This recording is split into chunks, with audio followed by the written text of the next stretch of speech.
Bonjour et bienvenue sur le podcast Explore Japon, le podcast qui explore le Japon sous toutes ses coutures. Des conseils voyage, de la culture ou bien de la vie de tous les jours en passant par l'apprentissage du japonais, partons ensemble une fois par semaine pour ce magnifique pays qu'est le Japon.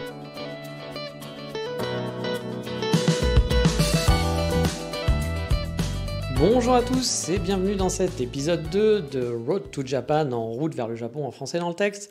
Je le rappelle, ces épisodes sont des hors-séries au podcast pour suivre mes aventures d'immigration au Japon.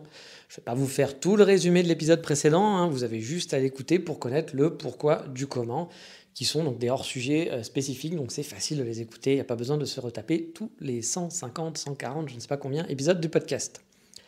Et cette semaine, ça a bougé un petit peu, c'est pour ça que je vous fais du coup une petite news. J'ai en effet eu le go de la part de mon client, il a signé les papiers qui lieront donc à la société de portage au Japon. Je peux donc commencer officiellement la procédure pour l'immigration. Alors je prends un petit peu d'avance parce que j'ai pas encore le papier signé, mais il m'a dit qu'il ferait ça ce week-end. Donc là j'enregistre un samedi, donc normalement lundi j'aurai les papiers. J'ai vraiment eu, l'avocate m'a dit que c'était bon, elle de son côté, qu'il n'y avait plus de problème, qu'il n'y avait pas de problème, il n'y en a jamais eu en fait. Et voilà, maintenant il ne reste plus que le boss à signer, vu qu'ils sont normalement OK là-dessus, ça devrait pas y avoir de souci. Donc je m'engage un peu, peut-être que finalement je vais devoir refaire un erratum pour dire en fait non, ça n'a pas marché du tout, mais a priori voilà, c'est sur la bonne voie. Et donc une fois que le go va être fait, je pourrai donc lancer ma procédure. C'est très très bien parti. Et pour le moment, du coup, une fois que je vais avoir ce go, il va falloir que j'envoie des documents à la société de portage. Et justement, cette société de portage m'avait demandé quelques informations très simples, dans des documents en gros que je dois leur fournir. Pour la liste des documents, pour que vous ayez une idée un petit peu de ce qu'il faut fournir dans ces cas-là, c'est une copie de mes diplômes, une copie de mon passeport, une photo d'identité au format numérique, mes formats passeport en quelque sorte, avec toutes les règles qui respectent les photos de passeport. Et pour finir, mon CV mis à jour, que du coup j'ai dû un peu remettre à jour parce qu'il n'était plus trop au goût du jour, que j'ai fait en anglais aussi. J'avais déjà une version en anglais, mais du coup j'ai refait celle en anglais, forcément.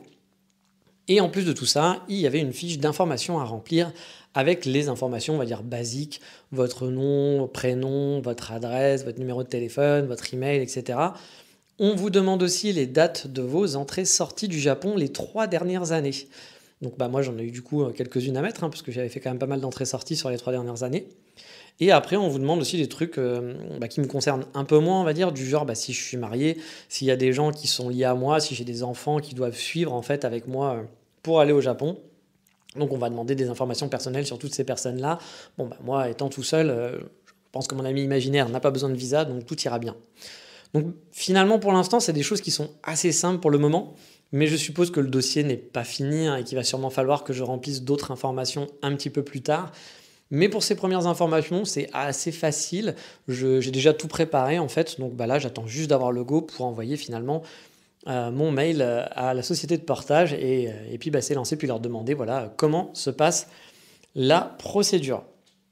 Et j'ai pas l'impression non plus que j'ai besoin de traduire les diplômes, car de mémoire, l'école la première école à qui j'avais contacté quand j'avais fait des recherches d'école il y a maintenant 3 ans, ça, était à Fukuoka, et elle m'avait demandé de justement que tout soit traduit en japonais. Donc il fallait un traducteur pour ça, il fallait que je trouve un traducteur pour que mon école accepte mes diplômes et tous mes documents qu'on m'avait demandé.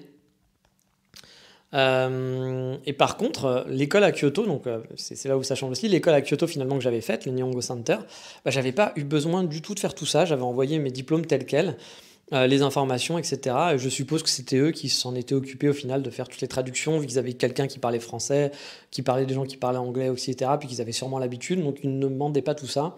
Et ils demandaient beaucoup d'informations, pour plus d'informations que ce que j'ai maintenant. J'oubliais aussi une des informations qu'on m'a demandé dans mon petit document à remplir, c'est mes revenus, en fait les revenus que je vais avoir au Japon sur une année. Donc je dois dire à peu près combien je vais gagner à ce moment-là. Je pense que ça c'est important pour que votre visa soit validé ou non. Là j'ai l'impression aussi que c'est un peu pareil, mais je le sens un peu bientôt, c'est-à-dire que je n'ai pas besoin de traduire ou quoi que ce soit. Donc ça a l'air d'être pour l'instant assez simple et peut-être que finalement, dans quelques semaines, on va me dire, ah ben il faut que toutes ces informations soient traduites en anglais, il faut que ça soit traduit et certifié en japonais, etc. Donc je ne sais pas trop, on verra bien. Donc voilà pour les avancées du moment.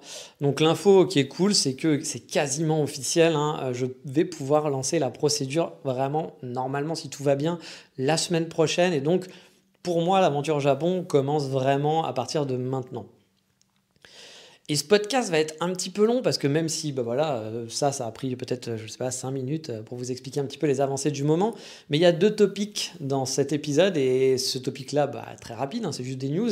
Mais il y a un topic qui est un peu plus longué et où je vais vous mettre voilà, je vais vous poser des questions et je vais vous exposer la situation parce que je vais avoir besoin un petit peu de votre avis là-dessus. Et ce prochain topic, du coup, sur lequel je planche en ce moment, parce qu'il faut prendre un petit peu d'avance pour ça, même si j'ai encore le temps, vous l'avez compris, c'est le choix de ma future ville, qui est quand même une question importante. Même si techniquement j'ai encore du temps, comme je vous le disais, hein, c'est un sujet que j'aimerais quand même boucler d'ici la fin d'année, prendre bien le temps de réfléchir, peser le pour et le contre pour me dire, ok, a priori on part là-dessus, même si finalement à la dernière minute, hein, tant que j'ai pas loué un appartement, je peux changer, hein, vous le savez, voilà, rien ne m'en empêche. Donc je vais essayer de vous mettre à contribution car c'est toujours bien d'avoir l'avis d'autres personnes. Ça permet d'approfondir sa propre réflexion et c'est pas plus mal. Pour le moment, mon choix est plutôt fixé sur Kyoto pour plein de raisons que je vais évoquer un petit peu plus tard. Mais est-ce qu'il y a d'autres candidats légitimes dans mon cœur? Eh bien oui, forcément.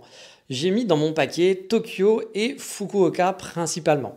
Mais avant toute chose, j'ai envie de vous expliquer un peu plus mes critères de recherche ou mes critères qui vont m'aider dans mon choix parce que c'est des choses très personnelles, on va être tous différents là-dessus, forcément, vous le savez.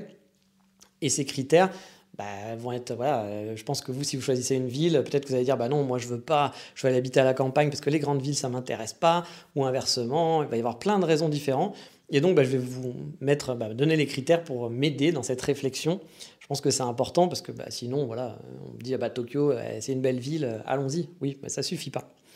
Donc, déjà, la première chose, techniquement, je peux habiter où je veux. Ça, vous l'avez compris, hein. Je vais travailler en remote, donc je peux habiter où je veux au Japon. Que ça soit au fin fond d'Hokkaido, dans une cabane de pêcheurs, ou bien à Okinawa, dans une cabane de pêcheurs aussi, pourquoi pas. Mais bon, on peut aussi habiter dans un bel appartement, ce serait peut-être mieux, parce que je ne suis pas très cabane de pêcheurs, puis je ne sais pas pêcher. Donc voilà, j'ai pas de limite géographique, vous l'avez compris. Par rapport au Japon, forcément, je ne vais pas aller habiter à Séoul, hein. Si j'ai un visa pour le Japon, vous avez compris un petit peu le délire. Par contre, comme je vous l'ai dit, j'ai des critères. Mon premier, c'est que je veux vivre correctement. C'est-à-dire ne pas avoir à regarder mon budget tous les mois, à me serrer trop la ceinture, à me dire ah non mais je peux pas faire deux restos cette semaine parce que quand même c'est un peu abusé, etc. Et tout ça à cause de quoi? D'un loyer qui sera trop cher. Donc le loyer pour moi c'est un point qui est super important. Mon but idéal, ça serait d'être environ à 700 euros, on va dire, ce qui est l'équivalent de 90 000 yens, et ne pas trop dépasser cette somme. Après, si je trouve un super appart qui coûte 50 ou 100 euros de plus, je peux peut-être craquer. Mais ça me demandera de faire quelques économies en plus sur d'autres dépenses. Et comme je vous l'ai dit, j'ai pas trop envie de faire ça. J'ai envie de vivre assez tranquillement. Et vous le savez, en plus, mon salaire va être beaucoup plus bas que ce que j'ai maintenant. Je vous l'ai déjà expliqué. Actuellement, en freelance, je gagne 2 900 euros. Quand je serai au Japon, je passerai à 2 150 euros. J'ai un budget moyen avec justement ce type de loyer qui tourne dans les 1 900, 2 000 euros, on va dire. Vous savez que j'ai un gros budget café, etc. Je vous en ai parlé dans le dernier podcast. Donc voilà, il y a des choses sur lesquelles je peux rogner, forcément. Mais j'ai envie quand même de pas trop me serrer la ceinture, de pouvoir aussi économiser un petit peu tous les mois quand même pendant cette période où je serai en portage salarial, même si c'est pas beaucoup. Donc c'est pour ça que je ne veux pas non plus vivre pile poil, avoir tous les mois à la fin être à zéro économie, devoir me dire ah non mais il faut que je fasse beaucoup moins de café, il faut que j'arrête le café, etc. Non, j'ai envie de profiter du Japon quand même et ne pas être là dire ok je suis au Japon mais finalement ma vie elle est moins bien qu'avant en termes de vie de tous les jours. Mais pour moi, l'appartement, c'est aussi quelque chose d'important parce que déjà, ça permet, quand il pleut, de ne pas être mouillé. Voilà, c'est bête, mais... Et puis surtout, la clim, l'été, parce que l'été au Japon, sans clim, c'est juste l'horreur. Non, plus sérieusement, je vais passer vraiment beaucoup de temps dans mon appartement. Parce que c'est aussi mon lieu de travail. Je vais devoir travailler la nuit, j'ai donc besoin d'un environnement cool, où je me sens vraiment bien. et un petit peu spacieux, quoi. Pas un 10 mètres carrés où je peux pas bouger un orteil parce que quand vous vivez, voilà, quand vous vivez pas chez vous et que vous allez la journée au bureau, que vous sortez le soir, etc. Bon, l'appartement, ça vous sert juste pour dormir. Why not qu'il soit pas très grand et qu'il soit pas forcément hyper confortable.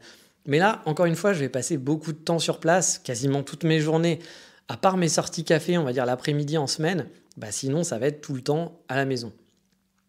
Je sais très bien qu'en habitant dans une ville dans le centre, j'aurais pas un palace, hein, mais j'aimerais bien taper dans les 30 mètres carrés minimum, on va dire. Voir si je peux aller jusqu'à 40, je suis pas contre. Après, c'est toujours pareil, hein, vous avez des apparts super fonctionnels qui font 25 mètres carrés et qui sont mieux fichus qu'un 40 mètres carrés au final. Surtout au Japon, parfois on a des super surprises d'un point de vue comment est organisé l'appartement. Il faudrait peut-être qu'un jour je fasse un podcast là-dessus parce que j'ai cherché pas mal d'apparts et parfois on voit des trucs où on se dit ok, l'architecte il s'est fait plaisir, mais l'appartement est tout en cercle ou tout en longueur où il n'y a même pas la place de mettre un meuble, où c'est tout biscornu et oui ok il y a 30 mètres carrés mais en gros vous pouvez rien caser dedans. Là j'en ai vu un aujourd'hui parce que je suis un compte Instagram de jolis appartements, j'aime bien regarder les apparts comme ça me fait un peu rêver. Et c'était un 90 mètres carrés dont, attendez, tenez-vous bien, il y avait à peu près 80 mètres carrés de terrasse et le reste c'était l'appart. Et l'appart était vraiment super mal fichu, il y avait une terrasse mais gigantesque. Qui habite là-bas? Quel est l'intérêt? Il doit sûrement rien avoir, hein, mais c'est vrai qu'on se dit mais pourquoi ne pas avoir un peu agrandi l'appartement, avoir rajouté, je sais pas, avoir fait que 40 mètres carrés de terrasse et rajouter 40 mètres carrés, faire moite-moite, quoi. Même si tu voulais une grande terrasse, non, je sais pas, c'est très très très fou. Parfois, c'est un petit peu bizarre tout ça. Donc vous l'avez compris, pour moi l'appartement c'est hyper important. Me sentir bien dans cet appartement, ça va être hyper important. Donc le loyer, la taille, effectivement, où il est placé, etc. Les voisins, mais ça on peut pas le savoir à l'avance. Après les voisins italiens, si vous voulez, les voisins ça me préoccupe un petit peu, même si je me doute qu'au Japon ça sera pas la même ambiance, mais sait-on jamais. Donc voilà, c'est des choses qui vont quand même être importantes pour moi. C'est un critère presque principal. Mais aussi il y a le lieu de vie qui est important. En vivant au Japon, j'ai pu, à l'époque, j'ai pu quitter la spirale du métro boulot dodo en supprimant les transports parisiens quand j'habitais à Paris. À Kyoto, j'habitais dans le centre et à Paris, j'habitais aussi dans le centre de Paris. J'habitais dans le 14e arrondissement, pour ceux à qui ça parle. Et je me tapais quand même 2 heures de bus aller-retour tous les jours. Alors oui, je prenais le bus, pas le métro, parce que le métro, j'avais pas envie, ça me déprimait de prendre le métro. Donc le bus était beaucoup plus long, surtout avec tout ce qu'ils ont fait depuis des années à Paris, avec les couloirs de bus et faire en sorte que la circulation devienne un enfer dans Paris. Et là où je mettais au départ 30-45 minutes pour aller à mon travail, qui était dans le 17e, après ça arrivait à 1 heure, 1 heure et demie par jour. Parfois j'avais même des trajets d'1 heure et demie, effectivement, juste l'aller, pour pouvoir pour retourner au boulot. Donc 2 heures de bus aller-retour, c'était vraiment chiant tous les jours. Et là, j'ai pu goûter au luxe de tout faire à pied. Depuis 3 ans maintenant, même 4, on va dire, je prends quasiment plus les transports pour me déplacer au quotidien. Moi, j'adore marcher et du coup, c'est hyper cool et agréable pour moi de ne plus avoir de transport à prendre. Donc dans mon optique, j'aimerais bien habiter dans le centre. Bon, pas le centre de Tokyo, mais en tout cas à Kyoto, oui, je pourrais habiter dans le centre pour que tout soit proche, tout soit pratique et que même les balades du dimanche finalement soient pas trop loin. Parce que si vous habitez déjà, je sais pas, si vous habitez déjà à 2 heures du centre à pied et que vous voulez aller dans le nord qui est encore à 1 heure ou 2 heures plus loin, 4 heures pour y aller sans prendre les transports, ça fait déjà votre balade finalement. Donc j'aimerais continuer d'habiter dans un centre, dans un coin pratique. Dans une ville comme Tokyo, bien sûr, je ne pourrais pas habiter à Shibuya. Je n'aurais pas les moyens, je le sais. Mais du coup, j'ai envie d'être dans un quartier qui est vivant et qui me plaît avec le sacro-saint coffee shop. Oui, forcément. Car oui, les coffee shops, c'est aussi un autre critère. J'ai besoin d'avoir un bon coffee shop, voire 2, voire 3, pour pouvoir un peu changer, pour pas toujours aller dans le même, à moins de 20 minutes à pied. Pourquoi moins 20 minutes? Le mec dit j'aime bien marcher, etc. Oui, mais dans la journée, je travaille le soir. Si vous devez vous taper 1 heure pour aller tous les jours au coffee shop, aller 1 heure retour, vous n'avez pas non plus 12 heures dans la journée pour votre temps libre et profiter ou faire des trucs. Donc il faut quand même que limiter les temps de trajet pour ne pas perdre trop de temps dans la journée. Donc voilà, 20 minutes pour moi, ça serait cool.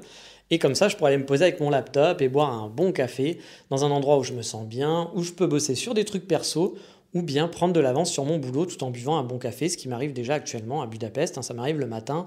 Normalement, je suis censé travailler à partir de 14h30, mais il m'arrive souvent de faire 1 heure ou 2 heures pour mon boulot. Comme ça, je finis un peu en avance le soir et je suis un petit peu plus tranquille.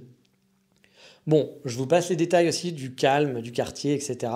On est au Japon, donc forcément le quartier devrait être calme, paisible, safe. Et là, il n'y a pas trop à s'inquiéter là-dessus. Autre point très terre à terre, hein, va pas se mentir, hein, je suis désolé, mais on va appeler ça le point Megumi. Bah oui, je suis célibataire, j'ai 41 ans, j'aimerais bien quand même me poser avec quelqu'un quand même à un moment. J'ai jamais été marié, j'ai pas de gosse et j'en veux pas spécialement, mais construire quelque chose, bah ça m'intéresse forcément, hein. Même si c'est la solitude, ça me pèse pas vraiment, c'est pas genre le côté il faut absolument que je me trouve quelqu'un et autres, mais je kiffe assez être tout seul et être assez libre. Mais voilà, c'est vrai qu'au bout d'un moment, là pour l'instant, je suis un peu dans un mode où j'ai des projets et mon projet c'était de vivre au Japon. Si je m'installe au Japon, la prochaine étape, c'est effectivement de trouver quelqu'un avec qui partager sa vie. Ça serait quand même assez chouette. Mais oui, donc la Megumi, c'est important. Car pour aussi rester au Japon, on va pas se voiler la face, hein, mais être marié, ça me changera la vie. Là, je perds énormément d'argent, comme je vous l'ai dit, avec le portage salarial. Si j'étais marié, je pourrais me mettre en freelance et avoir un salaire largement meilleur chaque mois avec le même boulot. Là, si demain mon client n'a plus besoin de moi aussi, bah, je me retrouve sans travail et donc sans visa. Bah oui, s'il n'y a plus de travail, il n'y a plus de visa. Même si j'ai les économies pour tenir, par exemple, bah, je sais pas, un an ou deux, ou même si j'ai un peu de revenus de temps en temps et quelques économies en plus, et bah je pourrais pas rester. Voilà, je pourrais pas rester au Japon parce que bah voilà, l'immigration me dira bah tu n'as plus de revenus conséquents qui rentrent tous les mois, donc bah rentre à la maison petit bonhomme, hein. Voilà, les Japonais sont pas là pour être gentils, être sympathiques, hein, c'est pas leur boulot.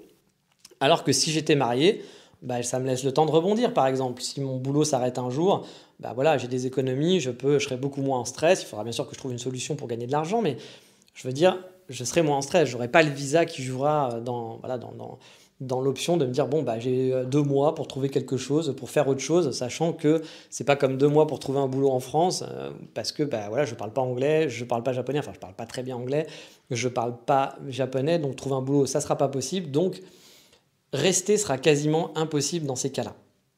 Pas dire que c'est pas possible, mais ça sera vraiment très difficile. Donc être marié, ça fera beaucoup moins de stress si un jour ça arrive. Ou même si ça n'arrive pas, ça fera moins de stress en général. Donc trouver une Megumi, se marier, ça sera un peu mon prochain but après avoir réalisé le but de s'installer au Japon. Ça sera le prochain focus. Et donc forcément, je ne vais pas aller habiter dans un endroit où il n'y a que des mecs, hein. Ah, bon, après, je suis pas sûr qu'il y ait des villes où il n'y ait que des mecs au Japon. Peut-être, mais je ne pense pas. Donc forcément, le critère de filles nombreuses, beaucoup de filles qui parlent plus facilement anglais, qui sont plus ouverts à l'étranger, bah oui, ça va jouer aussi pour le choix de la ville. Tout comme le critère des Megumi un petit peu moins japonaises traditionnelles. Parce que j'ai pas envie d'une choufou à la maison. Moi, j'ai des potes qui kifferaient d'avoir une choufou à la maison. Moi, c'est pas du tout mon kiff. Pour moi, on partage les tâches, mais on partage aussi les salaires qui rentrent à la maison. Je vais pas être le seul à travailler. Va falloir qu'elle bosse aussi. Et honnêtement, on le voit plus facilement en province, le côté japonaise qui veut être choufou. Dans le Kansai, par exemple, moi, ça m'arrivait souvent que les filles, elles avaient plus tendance, en gros, à demander combien tu gagnes. Et même des filles qui avaient une carrière déjà, même une belle carrière, hein, qui ont dit, bon, voilà, elle a l'air de kiffer son boulot, elle a l'air de bien être dans sa place, quoi. Son envie quand même derrière, assez rapidement, au début on s'en rend pas compte, mais dès qu'on commence à parler, c'est tiens, peut-être que je pourrais arrêter de travailler, peut-être que... non, moi j'ai pas envie que tu arrêtes de travailler, j'ai envie que tu continues de travailler, puis je vais travailler aussi, et t'inquiète, hein, c'est pas toi qui feras le ménage à la maison, on fera tous les deux, c'est pas toi qui t'occuperas des trucs administratifs, on fera tous les deux, il n'y a pas de souci, on fera la cuisine ensemble, il n'y a pas de problème, mais par contre tu vas bosser, voilà, c'est pas genre, si j'étais pété de thunes, et que voilà, je gagnais très très très très bien ma vie, j'aurais aucun souci si ma copine ou ma femme me disait ah tiens, j'aimerais arrêter de travailler, voilà, parce que je voudrais faire un truc personnel, essayer quelque chose. Avec plaisir, voilà. Si moi en plus j'étais aussi dans une situation où je me cassais pas en deux pour amener de l'argent, pas de problème. Mais par contre, moi je suis pour l'égalité des sexes, mais l'égalité ça marche dans les deux sens. Donc c'est pas une choufou à la maison qui va profiter, même si être choufou c'est du boulot aussi, hein, faut pas croire. Mais moi c'est pas du tout ce que je cherche. Après encore une fois, chacun fait ce qu'il veut, chacun fait ce qu'il a envie, mais effectivement c'est pas du tout ma tasse de thé. Et c'est vrai que en province et dans le Kansai, et moi j'ai surtout expérimenté le Kansai, je l'ai souvent vu de filles qui effectivement avaient soit de boulot ou soit pas de boulot, et la première chose qu'elles s'intéressent, c'est de savoir combien vous gagnez, ce qui est même un peu chiant à force, parce que c'est toujours la première question qu'on vous pose, c'est quoi ton travail, combien tu gagnes? J'ai envie de te dire, il y a peut-être des choses un petit peu plus intéressantes à mon sujet à parler que mes revenus. Moi, j'en ai rien à branler de savoir combien elle gagne, qu'elle travaille au McDo ou qu'elle soit PDG d'une société, je m'en... Voilà, bien sûr, on va pas se mentir, hein, c'est mieux si elle gagne très bien sa vie, parce que forcément, ça sera plus simple pour moi aussi, hein, c'est normal. Mais pour moi, c'est pas un critère dans l'amour de savoir combien il y a dans ton portefeuille. Est-ce que tu es propriétaire d'une maison? Et ça, c'est un truc qu'on m'a souvent demandé aussi quand je disais que je voulais m'installer au Japon, c'est tu vas acheter une maison, c'était pas genre tu loues, hein, c'est tu vas acheter une maison du coup? Bah non, j'ai pas vraiment les moyens d'acheter une maison, hein. Faut regarder mon compte en banque, tu vas être déçu. Et voilà, c'est des questions qui peuvent paraître un peu cheloues, mais ça arrive souvent au Japon. Voilà, après, on ne juge pas spécialement, c'est comme ça que ça marche. Mais c'est vrai que moi, je l'ai souvent eu, ces questions financières finalement, qui ont l'air d'être une préoccupation très importante pour les femmes japonaises, malheureusement. Donc voilà, du coup, moi, c'est quelque chose que je veux pas trop. Et dans le Kansai, j'ai l'impression que c'était un peu plus, alors qu'à Tokyo, peut-être, dans les discussions en tout cas, ce que j'ai pu avoir moi avec des filles de Tokyo, les filles avaient plus tendance à avoir une carrière et à vouloir être un peu indépendantes. Et donc, c'est vrai que de ce côté-là, pour moi, ça va ressembler un peu plus à ce que je cherche que effectivement le choufou. Donc c'est un point. Alors choufou, ça veut dire quoi, hein, pour ceux qui n'auraient pas entendu les autres podcasts et tout, c'est effectivement, ça veut dire femme au foyer, tout simplement. Donc pour moi, c'est un point qui est important aussi à prendre en compte, me dire le nombre de Megumi qu'il va y avoir dans la ville que je vais choisir, et surtout les attentes de ces Megumi en général. Alors bien sûr, ça ne veut pas dire que toutes les Megumi seront comme ça, hein, vous vous en doutez, mais voilà, il y aura plus de chances de trouver des filles indépendantes et qui sont libres et qui veulent faire leur carrière, etc., que l'inverse, je pense, sur Tokyo. Peut-être que je me trompe, mais pour l'instant, de mes expériences personnelles, c'est ce que j'ai pu remarquer en tout cas. À vous de me dire, hein, peut-être que vous connaissez aussi bien les japonaises sur place et que vous allez pouvoir me dire l'inverse. Je suis tout oui, hein, bien entendu. Et puis un autre point, c'est le réseautage. Vu que je ne parle pas japonais, comme je vous l'ai dit, et que mon anglais est très limité pour bosser, il va falloir que je prépare l'après. Parce que peut-être qu'un jour, mon boulot avec mon client s'arrêtera. Et il faudra que j'ai d'autres opportunités de gagner de l'argent. Faire du réseau aura son importance du coup. Et forcément, ça sera avec des gens qui parlent anglais, hein, ou français, mais pas japonais. Parce que mon japonais, pour l'instant, est vraiment pourri. Donc ça aussi, c'est un critère à prendre en compte, la possibilité de se faire facilement du réseau. Même si sur ce point, je me connais, c'est pas trop mon style. Je suis pas du tout en mode commercial à dire waouh, mais c'est génial, j'adore ce que tu fais, mais c'est excellent, mais oui, mais c'est super, mais c'est vraiment, t'es trop dans le vrai. Sans vraiment écouter ce que l'autre te dit en face et de se la jouer vraiment commercial, hein, pour avoir l'air sympa, gentil, hyper cool auprès de tout le monde et se faire du réseau. Voilà, c'est comme ça que ça marche, hein, vous le savez. C'est pas trop mon truc. Moi, je suis un mec finalement assez cash. J'aime pas trop le côté faux cul en général qu'on peut avoir dans ce type de relation. En fait, c'est juste que ça m'intéresse pas spécialement. Et encore une fois, hein, je juge pas, hein, chacun fait ce qu'il veut. Et puis les gens qui font du réseau, ils ont totalement raison parce que c'est comme ça que ça marche et c'est comme ça qu'on arrive à réussir. Mais moi, j'avoue, c'est pas mon style, ça m'emmerde. Donc du coup, c'est pas ma came, quoi. Donc je suis pas... Voilà, je suis pas forcément... Pas que je vais pas être très bon à faire ça, mais j'ai pas l'envie de le faire. Pourtant, je suis hyper social, mais voilà, c'est pas trop mon truc. Donc ok, c'est un critère à prendre en compte parce qu'il faudrait que je le fasse. Pour mon avenir, ça serait plus sécure, mais je suis pas sûr d'avoir envie de changer mon comportement non plus. Et puis vu qu'on est dans le travail, en quelque sorte, hein, vous le savez aussi, j'aimerais pouvoir être guide. Je vous en ai déjà parlé, d'être guide touristique. De temps en temps. Je veux pas que ça soit mon travail à plein temps, mais j'aimerais faire ça quand même un peu de temps en temps parce que j'aime explorer, j'aime partager ma passion du Japon. Et en plus, dans le podcast, vous l'avez vu, hein, voilà, j'aimais ça. Mais j'aimerais pouvoir présenter en live tous les coins dont je vous parle et d'autres encore plus secrets, puis vous parler du Japon que j'aime, pourquoi je l'aime, pourquoi c'est comme ça au Japon, etc. Et que vous puissiez visiter avec un ami et peut-être avec vous, hein, peut-être que ça vous intéressera que je sois votre guide un jour si vous venez en voyage sur Kyoto ou Tokyo ou Fukuoka ou où je serai. Ça sera avec grand plaisir. Et forcément, c'est un critère qui joue aussi parce que... qui va jouer sur le choix de la ville. Parce qu'à Sapporo, par exemple, il y aura beaucoup moins de touristes qu'à Kyoto ou à Tokyo. Ou si vous allez dans un petit village de Shikoku, vous n'aurez aucune chance de faire un peu de business là-dessus. C'est donc un point que je prends en compte aussi dans mon choix final. Et un autre point qui a aussi son importance dans mon choix, ce sont les meubles. Bah alors oui, là c'est vraiment très bizarre dit comme ça, mais pourquoi je parle des meubles?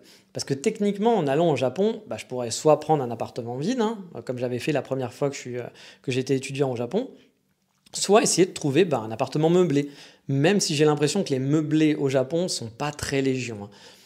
Alors pourquoi ça a son importance? Bah, au Japon, quand vous prenez un appartement, vous avez beaucoup de frais.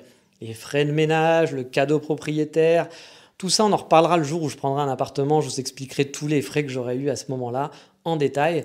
Mais par exemple à Kyoto, la première fois que j'ai pris mon appartement, la première facture, j'avais dû sortir dans un peu plus de 2000 euros, je crois que c'était 2400 euros, je ne sais plus exactement, rien que pour prendre l'appartement.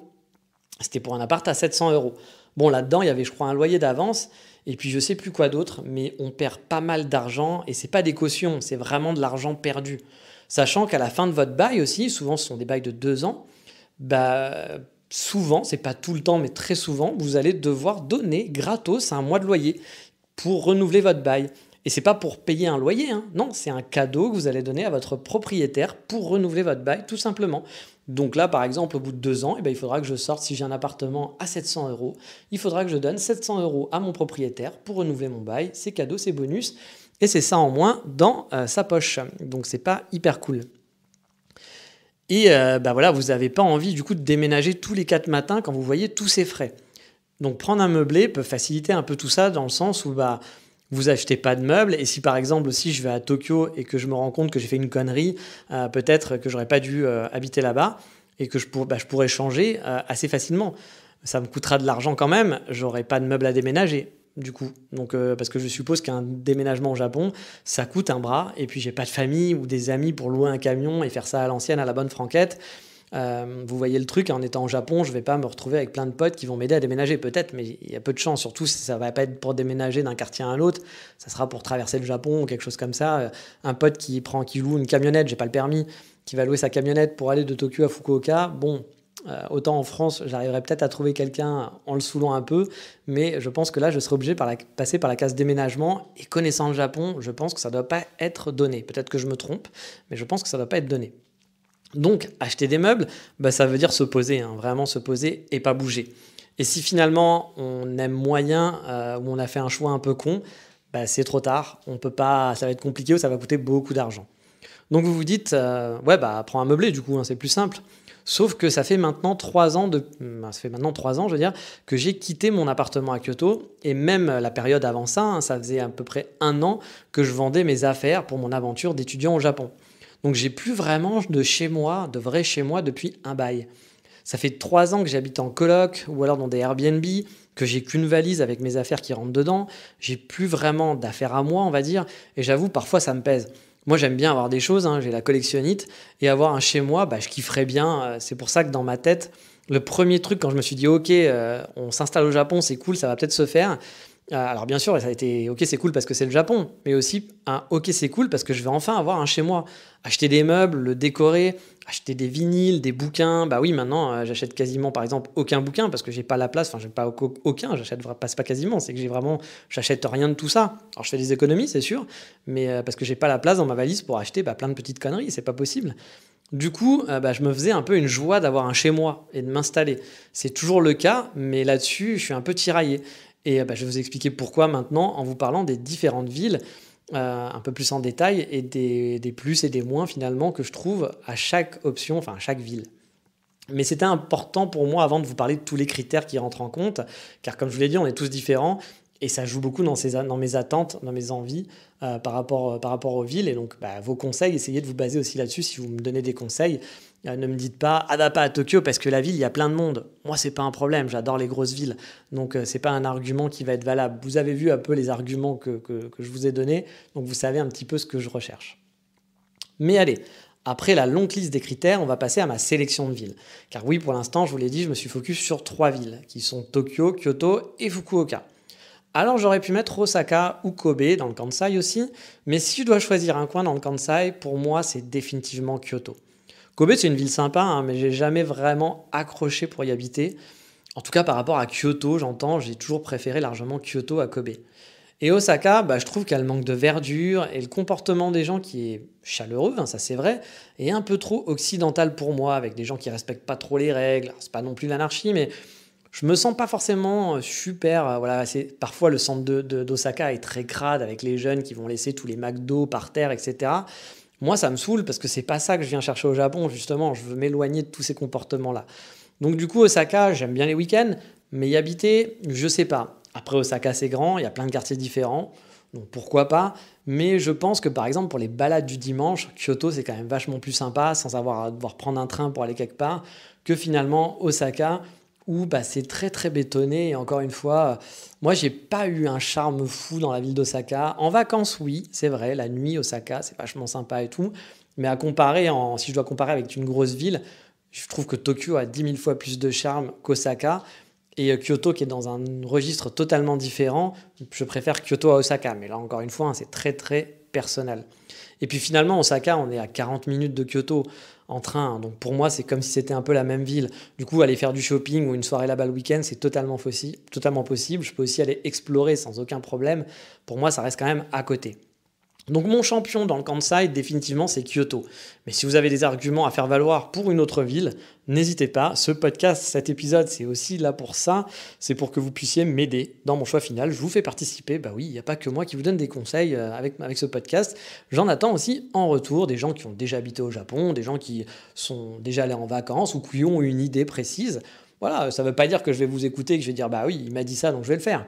Mais ça permet de réfléchir, c'est toujours bien d'écouter les arguments d'autres personnes. Je vous encourage toujours, quand vous avez des choix à faire pour n'importe quoi, d'écouter les arguments, même les arguments de gens qui ne vont pas dans votre sens. Ça vous permet voilà, de réfléchir, de mettre de l'eau dans votre moulin. Vous n'allez pas débattre avec eux, de vous dire mais non, t'as tort, etc. Parce que ce n'est pas le but. Puis j'espère que la personne en face qui vous donne nos arguments n'est pas dans cet état d'esprit non plus. Mais ça permet voilà, de mûrir et parfois ça permet aussi de certifier un choix. C'est-à-dire qu'il y a un choix, vous voulez aller là-bas, mais vous n'êtes pas sûr à 200%. Les gens vont essayer de vous vendre un autre endroit, vont vous dire mais non, tu es complètement dans le faux, il faut que tu ailles là-bas, il faut que tu ailles là-bas. Puis ça va finalement vous rendre compte que bah non, en fait, c'est vraiment cet endroit-là où vous avez envie d'aller. Enfin là, je parle d'un endroit, mais ça peut être pour un choix en général, etc. Un choix de carrière, un choix de ce que vous allez manger à midi. Voilà, tout ça, les débats. Donner son avis quand ça reste toujours dans la bonne ambiance, c'est plutôt cool. Donc n'hésitez pas, vous connaissez mon Instagram, c'est NGE pour venir discuter, c'est là que c'est le plus simple pour discuter avec moi. Même si je réponds lentement, il y a aussi mon Facebook, je réponds beaucoup moins vite, qui est Explore Japon. Et il y a aussi Twitter, si vous préférez Twitter, qui est Dandy Kitsune. Mais bon, il y a tous les réseaux sociaux. Vous allez sur le site explorejapon.com, il y a mes réseaux sociaux dessus, il suffit de cliquer. Vous m'envoyez un message et je serai de toute façon, je suis toujours content quand je reçois des messages des auditeurs. Donc, on va reprendre un petit peu tout ça. Donc, vous l'avez compris, Kyoto, c'est mon champion dans le Kansai. Mais je suis ouvert pour même des villes du Kansai, hein, Kobe, Osaka, si vous avez des bons arguments, ou des villes qui n'ont strictement rien à voir, perdues en plein milieu du Japon. Vous pouvez me proposer Sapporo, que je ne connais pas par exemple. N'hésitez pas. Donc ensuite, j'ai ciblé Tokyo. Car bon, j'ai un grand amour pour la capitale, hein, vraiment. Ça a été vraiment mon gros crush Kyoto depuis toujours. Mais on en parlera en détail, un petit peu plus tard. Après, il y a aussi Fukuoka, car pareil, c'est une ville qui a beaucoup de charme et j'avais eu un petit crush à l'époque. Parce que bah voilà, c'était même une ville que j'avais choisie pour aller en tant qu'étudiant, mais ça aussi, on en parlera un petit peu plus tard. J'ai pas mis les villes donc, où je suis jamais allé, hein, comme Sapporo, qui pourrait avoir un argument de poids en plus pour moi, hein, pourtant, hein, c'est la température, parce que l'été, l'été il fait super bon. Voilà, moi qui supporte pas la chaleur, c'est quand même beaucoup plus agréable qu'à Kyoto. Et n'étant pas frileux, ils m'ont bien la neige, bah, ça serait peut-être un coin qui me plairait bien. Mais n'y étant jamais allé, j'ai pas envie de prendre le risque, sachant que j'ai déjà des villes que j'aimerais bien. Mais c'est vrai que c'est un peu dommage. J'aurais bien aimé, à la base, pouvoir avoir fait nomade pendant 1 an et avoir vécu un peu à Sapporo, un peu à Fukuoka, pour me faire une idée justement de comment étaient les villes. Malheureusement, mais aussi heureusement, ça n'arrivera pas. Parce que j'aurais peut-être pu le faire l'année prochaine, mais comme vous voyez, pour le tourisme, c'est toujours pas ouvert. Là, j'ai l'opportunité d'avoir un working visa. Bon, je préfère quand même aller vivre à plein temps au Japon que faire le nomade 3 mois et devoir bouger un peu partout tout le temps. Voilà, il n'y a pas photo. Mais c'est vrai que j'aurais bien aimé expérimenter ces villes-là. C'était mes plans à la base. Ensuite, il y a des villes aussi, hein, par exemple comme Kamakura, qui était dans ma liste. Le bord de mer, il y a la montagne, les forêts, c'est hyper cool, c'est près de Tokyo. Ça pourrait être vraiment, ça pourrait être cool hein, de vivre là-bas, quoi. Surtout qu'il y a plein de coffee shops, mais je pense que les prix des appartements doivent être vraiment hors de prix. J'avais regardé un petit peu en vitesse et genre ça m'avait fait mal aux yeux en regardant les prix. Il y a aussi des villes comme Shizuoka que je ne connais pas, j'y suis jamais allé, mais qui ont l'air très sympas. Nagoya, qui peut être une ville aussi un peu sympa, même si j'avoue j'ai un peu moins de charme sur Nagoya, mais pourquoi pas. Il y a des villes comme Hiroshima aussi, pareil. Je connais J'y suis allé quelques fois à Hiroshima, j'ai pas eu un charme de fou dans la ville. Je connais des gens qui sont très sympas, qui habitent sur place et qui ont l'air de vraiment kiffer vivre là-bas. Mais voilà, je connais pas assez bien et c'est vrai que je sais pas, comme ça, il me faudrait des arguments pour peut-être me convaincre d'aller à Hiroshima. Mais ça aurait pu être dans ma liste, mais j'ai dû faire des choix, donc n'hésitez pas encore une fois, si vous avez un bon plan par rapport à mes critères, hein, encore une fois énoncés, alors bien sûr essayez d'argumenter, hein, parce que si vous me dites juste bah, Hiroshima c'est sympa, ça m'aidera pas beaucoup forcément dans mon choix, mais voilà, si vous avez des argumentaires là-dessus, n'hésitez pas, au contraire, c'est fait pour ça. Mais allez, on va commencer le versus des villes. Je vous ai prévenu, hein, ce podcast risque d'être un petit peu long, donc les chances qu'il dure 1 heure. Donc je suis désolé, mais c'est aussi ce principe de leur sujet. Je suis en freestyle, ils pourront durer 5 minutes comme ils pourront durer 2 heures, je n'en sais rien. Tout d'abord, on va parler de Kyoto. C'est la ville que je connais le mieux. Et en toute honnêteté, c'est la ville qui tient la corde pour le moment dans mon choix. C'est mon champion, voilà, mon champion en quelque sorte. C'est une ville qui est magnifique, vraiment, les balades sont nombreuses. Je veux dire, les balades du dimanche, il n'y a pas besoin de faire 1 heure de train pour trouver un coin sympa où se balader. Toute la ville est une balade en elle-même. Vraiment, tout est magnifique à Kyoto. N'importe quelle rue que vous allez prendre, ça a son charme. Il y a des petits trésors. La ville est très très étendue. Du coup, c'est hyper chouette. Vous avez les montagnes, vous avez le lac Biwa qui est à seulement 5 minutes en train. C'est tout. Il y a tout à Kyoto. Vraiment, c'est super chouette et la ville est magnifique. Voilà. Niveau coffee shop, parce qu'on a dit que c'est important, bah là, la case, on peut la cocher hein, largement. Il y en a de très très bons dans la ville et qui sont super confortables dans le centre-ville. Les endroits où, contrairement justement à Tokyo, où on va avoir du mal à squatter avec son laptop parce que les coffee shops à Kyoto sont très grands. C'est pas juste des petites guérites en takeaway ou alors des trucs où il y a seulement 2-3 places assises. C'est donc un super point positif pour moi à Kyoto, c'est que les coffee shops, j'en connais au moins 4-5 où c'est hyper cool de se poser. Et en parlant de centre, justement, à Kyoto, je peux vivre vraiment en plein centre-ville. Et donc avoir ce côté, pas de transport, vie pratique, proche des trains pour bouger dans le Kansai. Moi, je l'ai déjà expérimenté. Les 2 fois où j'ai habité Kyoto, j'étais dans le centre. Mon premier appartement, c'était même un 33 mètres carrés, dernier étage, en plein centre, tout neuf pour 700 euros. Niveau appartement, on rentrera dans mes critères budget. Et ça, j'ai aucune crainte là-dessus. Je sais qu'il y a du choix aussi par rapport à mon budget. J'aurais pas un palace.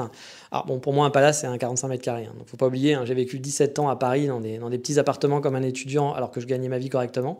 Mais voilà, moi, si j'avais un 45 mètres carrés, je serais « Ouh, putain, c'est génial, c'est super grand ». Ça serait mon idéal. Mais bon, si j'ai déjà un 30 mètres carrés qui est bien fichu, ça m'ira. Ou on perd pas, parce que parfois, on perd des mètres carrés de ouf dans un couloir qui ne sert strictement à rien, ou la fameuse pièce qui, moi, je n'aime pas cette pièce au Japon, c'est cette antichambre entre la salle de bain et la salle de bain. C'est-à-dire que c'est la pièce où vous avez un lavabo. Et souvent, elle est très grande, cette pièce où il y a un lavabo, et pour moi, ça ne sert strictement à rien.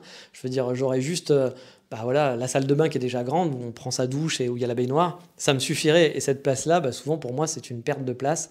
Donc si en plus vous avez un grand couloir, dans un 30 mètres carrés, vous pouvez perdre beaucoup de place pour pas grand-chose.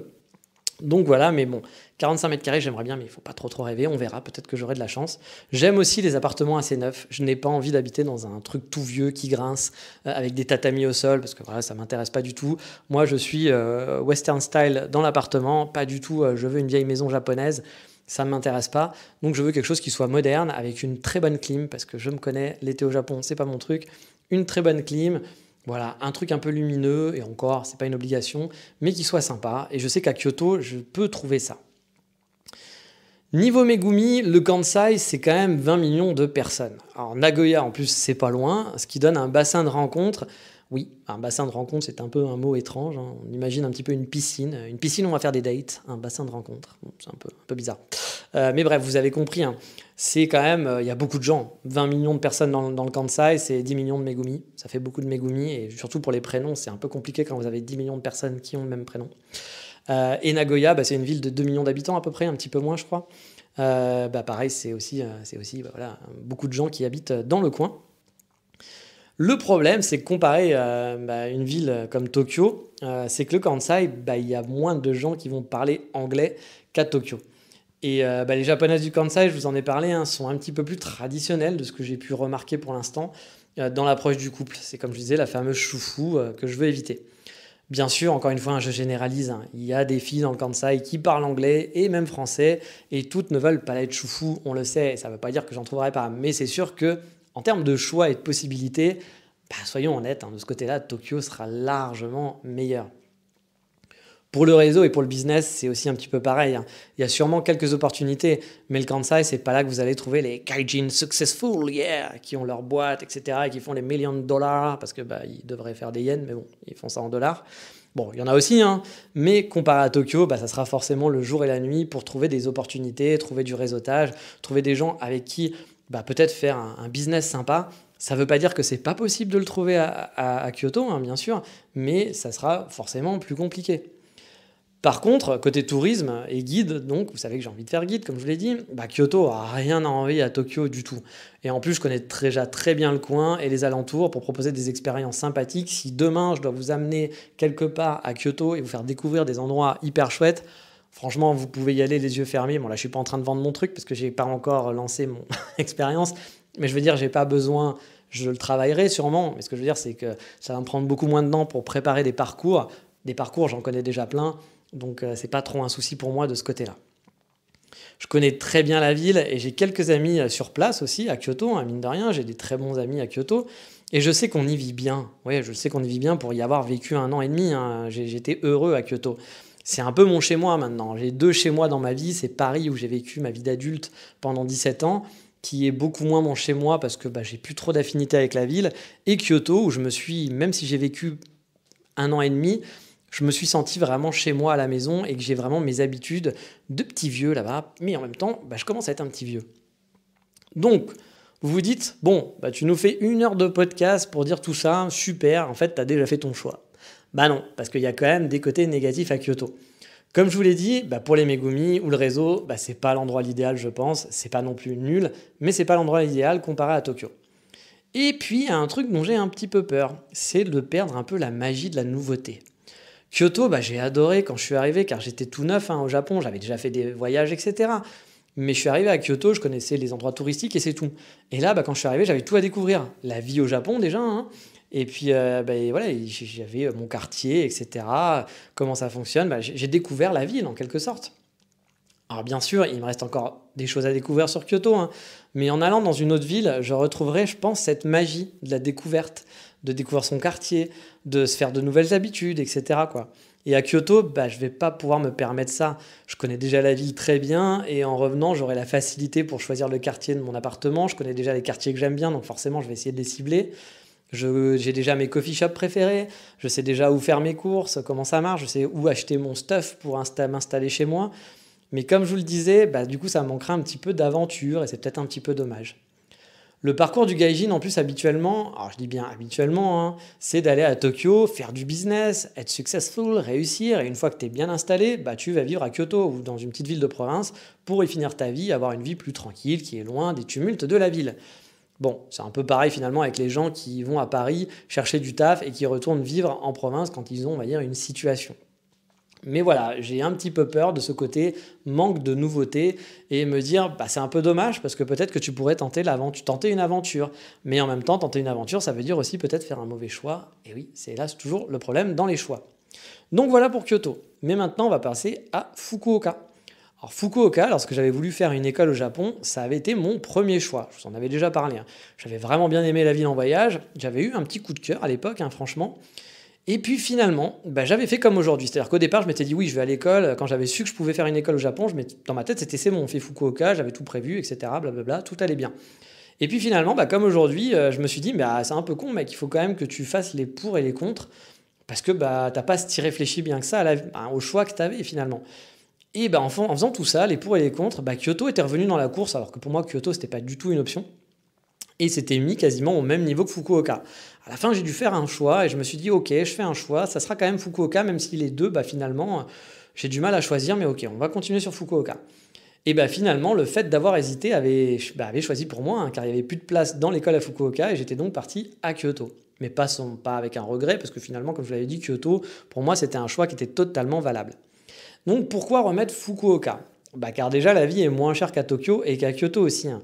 On a des loyers qui sont encore plus raisonnables, même si on ne va pas non plus vivre dans un appartement gigantesque. Oui, passer d'un 45 mètres à un 50 mètres carrés. Hein. 50 mètres carrés, oui, je vous ai dit, hein, je n'ai pas les mêmes valeurs en termes de taille que quelqu'un qui va habiter en province, en France ou en campagne, où 50 mètres carrés, il va dire, mais ça, c'est la niche du chien. Pour moi, 50 mètres carrés, c'est déjà quelque chose de gigantesque, hein, forcément, en tant que Parisien, bon Parisien que je suis. La ville en plus de Fukuoka est plutôt cool, hein. Il y a la mer, il y a les montagnes, il y a le Horikoen, un grand parc en plein centre-ville. Il y a un centre-ville justement qui est un peu petit et bien dense, mais le reste qui est super étalé et résidentiel. Et je pense que c'est une ville où il fait vraiment bon vivre.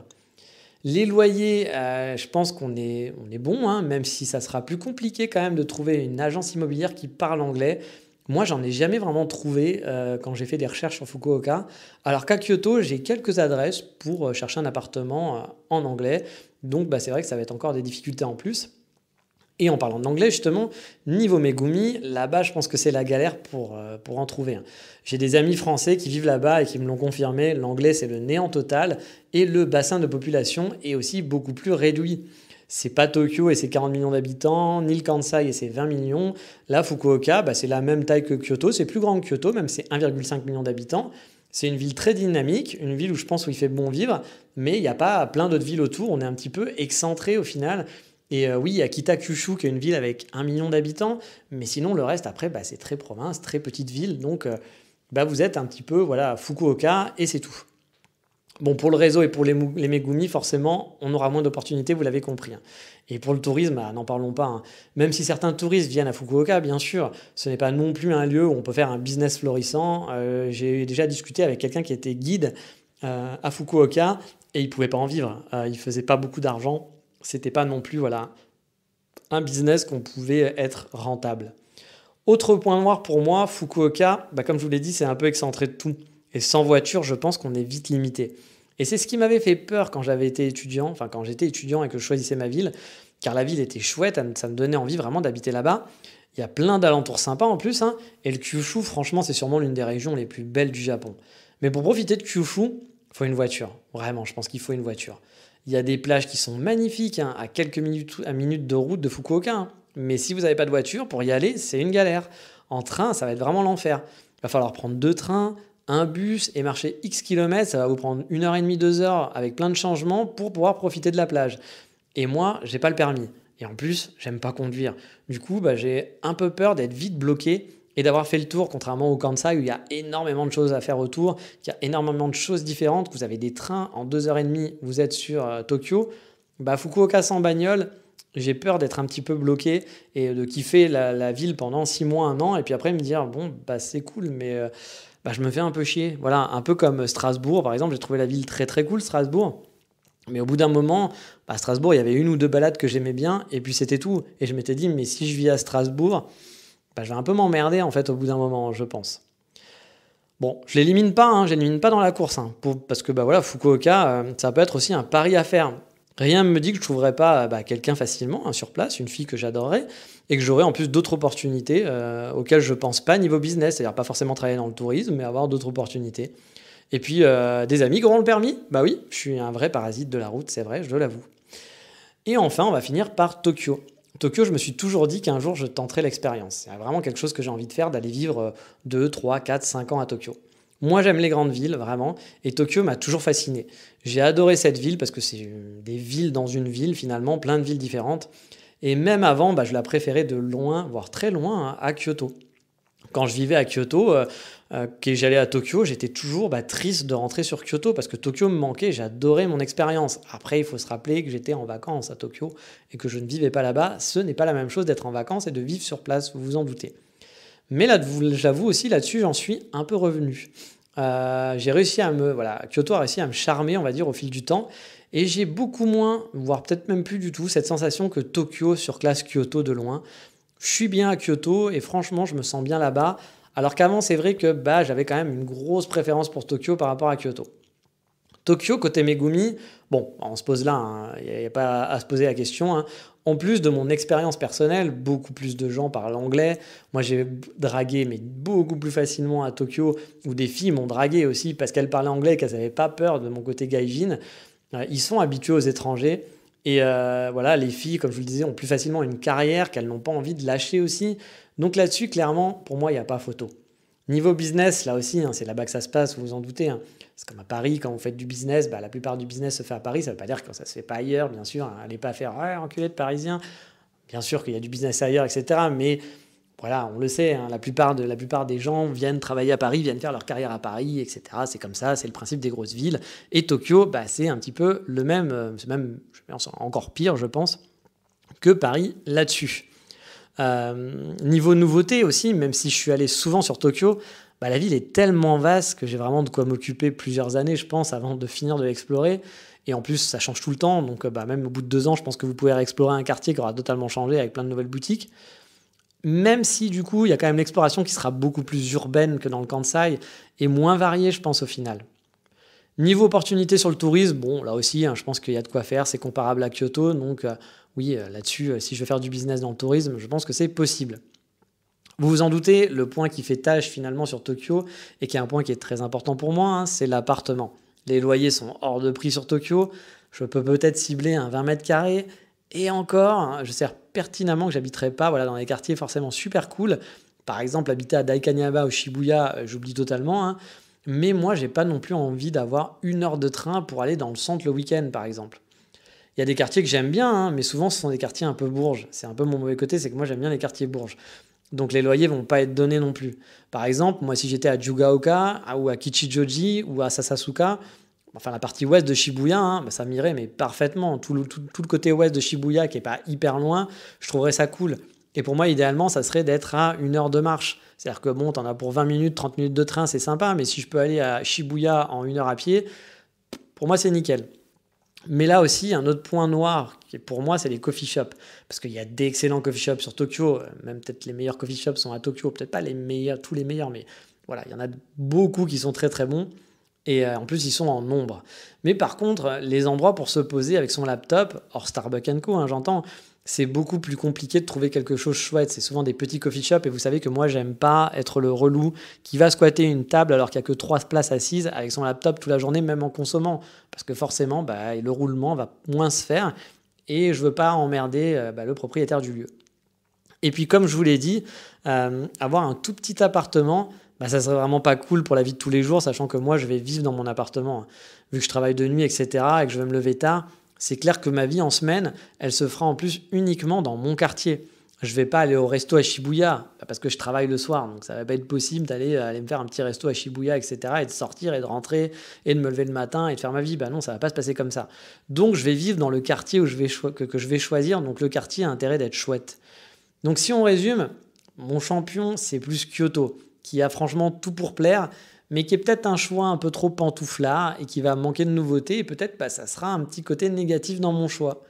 On a à côté de ça Tokyo, qui marque beaucoup de points sur le côté assurer mon avenir au Japon, parce que clairement, c'est plus facile de trouver peut-être une Megumi, plus facile peut-être de faire du business, voilà, ça sera peut-être plus simple tout ça, mais qui est un peu hors budget pour moi, alors qu'il me mettrait dans des conditions à devoir me serrer la ceinture.